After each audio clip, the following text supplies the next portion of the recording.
जब प्यार किया तो डरना क्या, तोड़ जाइए 50% को। क्यों 50% को डर रहे हैं आप? जो 50% है उनको 27%, जो 20% है उनको 50%।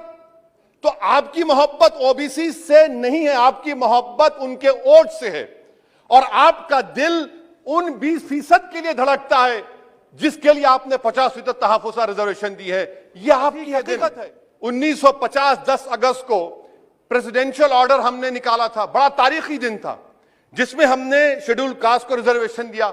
मेरा हुकूमत से मुतालबा है, मैंने कांग्रेस की हुकूमत थी वहां बैठता था मैं, आज यहां बैठकर भी तीसरी मर्तबा कह रहा हूं कि 1950 का प्रेसिडेंशियल ऑर्डर रिलीजन के बुनियाद पर बनाया गया, जो राइट टू इक्वालिटी के खिलाफ है, जो राइट टू इक्वालिटी के खिलाफ है।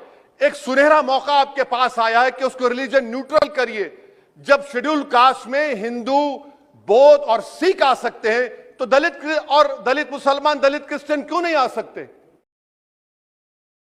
नाजरीन व सामईन, यस टीवी बिहार में एक बार फिर आप सबों का खैर मकदम है। नाजरीन, हम आज उसी असदुद्दीन ओवैसी की बात करने वाले हैं जिसको कुछ जुम्मन मियाँ भाजपा की बी टीम कहते थकते नहीं हैं। हम आज बात करने वाले हैं उसी असदुद्दीन ओवैसी की जो शहर हैदराबाद से लेकर बिहार व बंगाल व यूपी से लेकर दिल्ली तक, बल्कि पूरे हिंदुस्तान के गली गली में हो रहे जुल्म के खिलाफ आवाज़ उठाने वाले वाहिद शख्स का नाम है बैरिस्टर असदुद्दीन ओवैसी। हिंदुस्तान का कोई कस्बा, कोई ज़िला या ये कहना बेजा नहीं होगा कि मौजूदा वक्त में असदुद्दीन ओवैसी का नाम हिंदुस्तान का हर फर्द जानता है।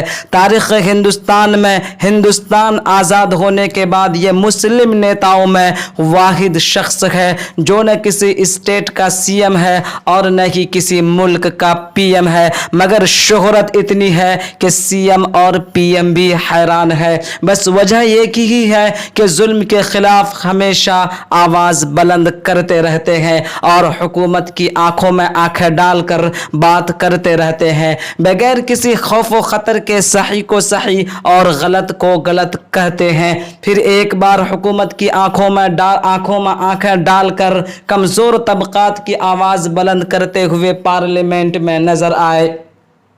मगर हैरत तो इस बात पर है कि उन जुम्मन मियाँ और दरी बिछाने वालों को ओवैसी की सियासत कब समझ में आएगी। दर हकीकत बात यह है कि असदुद्दीन ओवैसी की सियासत को तस्लीम करने के बाद इन्हें दरी बिछाने का मौका नहीं मिलेगा। ये वही लोग हैं जो इज्तिमाई मनफ़ाअत को ताक पर रख कर इनफरादी शोहरत, दौलत व चंद लम्हों की कामयाबी के लिए असदुद्दीन ओवैसी को भाजपा की बी टीम कहा करते हैं। मुझे यकीन है कि वक्त गुजरने के साथ साथ जुम्मनों को भी बात समझ में आएगी। नाजरीन, जो लोग हमारे चैनल पर नए हैं, चैनल को सब्सक्राइब कर दें और बेल के बटन को दबाकर ऑल पर प्रेस कर दें ताकि हर अपडेट सबसे पहले आपको मिले। तो नाजरीन, देखते रहिए कि असदुद्दीन ओवैसी ने आज पार्लियामेंट में हुकूमत की आंखों में आंखें डालकर क्या कहा।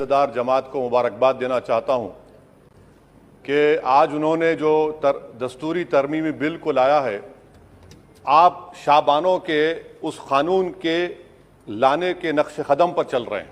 मुबारकबाद देता हूं आपको और उम्मीद करता हूं कि इसके बाद बरसर इख्तिदार जमात के ज़िम्मेदारों की ज़बानों से बार बार शाबानों का जिक्र नहीं होगा, क्योंकि ये आपका दस्तूर में इस बात की इजाज़त है कि सुप्रीम कोर्ट अगर कोई फ़ैसला देता है तो सरकार को इस बात की इजाज़त है कि वो उस फैसले के ऊपर कानून बनाए, जो आपने किया। तो इसलिए मैं कह रहा हूं कि आपने शाबानों की रिवायत को बरकरार रखा, आपको मुबारकबाद।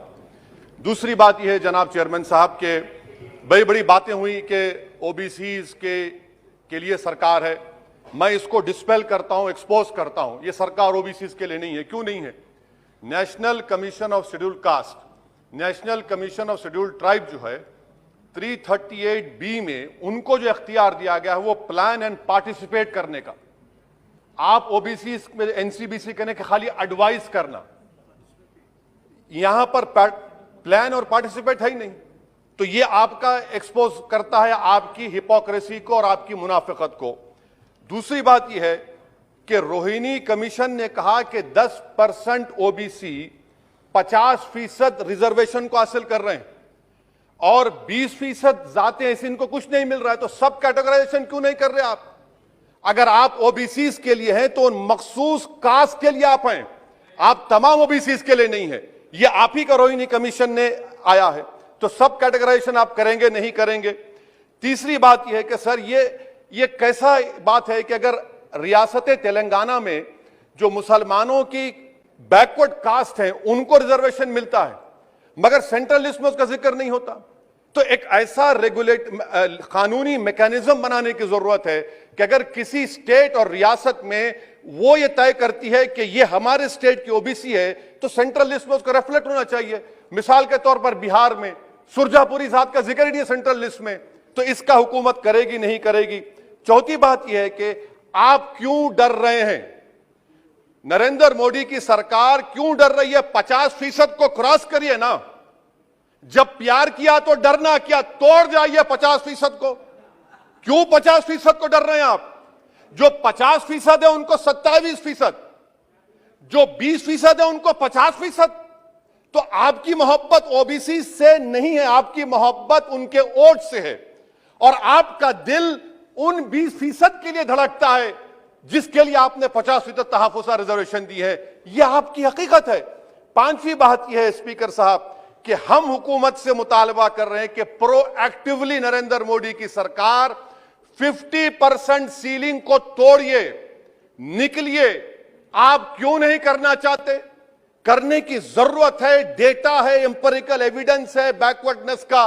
वो 50%, 27% कैसा दे रहे हैं, गलत है।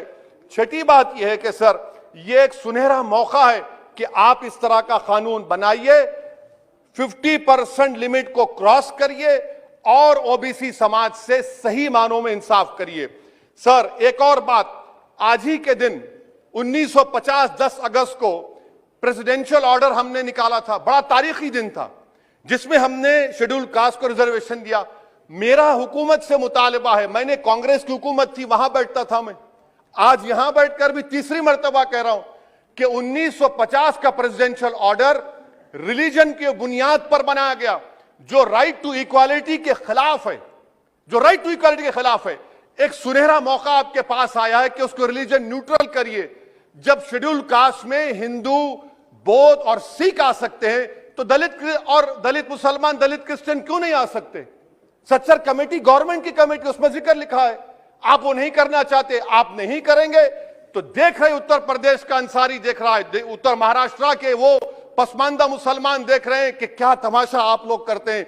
यहां वहां चले आते हैं, वहां के यहां आते हैं और हम लोग बीच में फंसे हुए रहते हैं। सर छठी बात यह है, सातवीं बात यह है कि मैं हुकूमत से इस बात का मुतालबा कर रहा हूं कि 1950 प्रेसिडेंशियल ऑर्डर को रिलीजन न्यूट्रल किया जाए। अच्छा, ओबीसी की आपकी सरकार है, 89 सेक्रेटरीज हैं, कितने ओबीसी है बताइए? 89 सेक्रेटरीज में 5 अगस्त 2009 को एक भी ओबीसी सेक्रेटरी नहीं था, एक शेड्यूल कास्ट और 3 एसटी थे।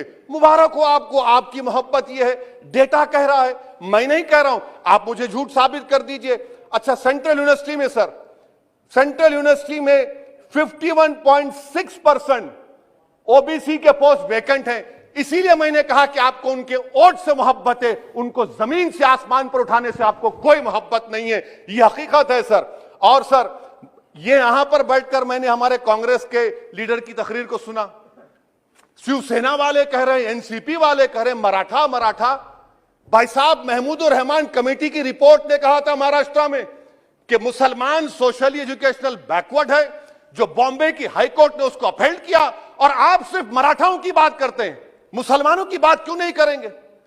वो 50 कास्ट जो मुसलमानों की बैकवर्ड है महाराष्ट्र में, वो देख रही है आपके इस तमाशे को और आपको एक्सपोज करके रहेगी।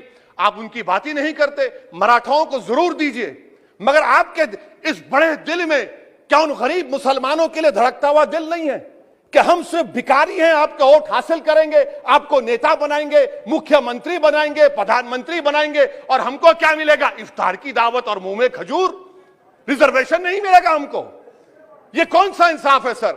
इसीलिए ये इनकी मुनाफिकत है, इसीलिए हम हुकूमत से मुतालबा करते। अच्छा, हैरत की बात यह कि सुप्रीम कोर्ट के जिस फैसले को ओवरकम करने के लिए यहां पर यह बिल लाया गया, सुप्रीम कोर्ट ने कह दिया कि मराठाओं के बारे में सोशली एजुकेशनल बैकवर्डनेस नहीं दिख रहा है। आप कैसे दिखाएंगे बताइए? ये महाराष्ट्र के 50 मुसलमान बरादरियां देख रही हैं। इसलिए हम हुकूमत से कहना चाहते हैं कि और मोदी सरकार से कि आप ओबीसीज के अपलिफ्टमेंट के लिए नहीं हैं, आप मजलूम के साथ नहीं हैं, आप कमजोर के साथ नहीं हैं, आप बेरोजगार के साथ नहीं है। हां, एक हकीकत है, आप ताकतवर के साथ थे और ताकतवर के साथ रहेंगे। आपको वोट की जरूरत है, ओबीसीज और वो जो मुसलमान बरादरियां नीचे उनको उठाने की जरूरत नहीं है। स्पीकर साहब, यह बिल यकीनन अच्छा है, मैं इसकी तायीद करता हूं। और गालिब ने बड़ा खूब कहा था कि यह जो तमाशा मैं देखता हूं कि बजीचे अतफाल है, दुनिया मेरे आगे होता है सब शब रोज, तमाशा मेरे आगे। शुक्रिया सर।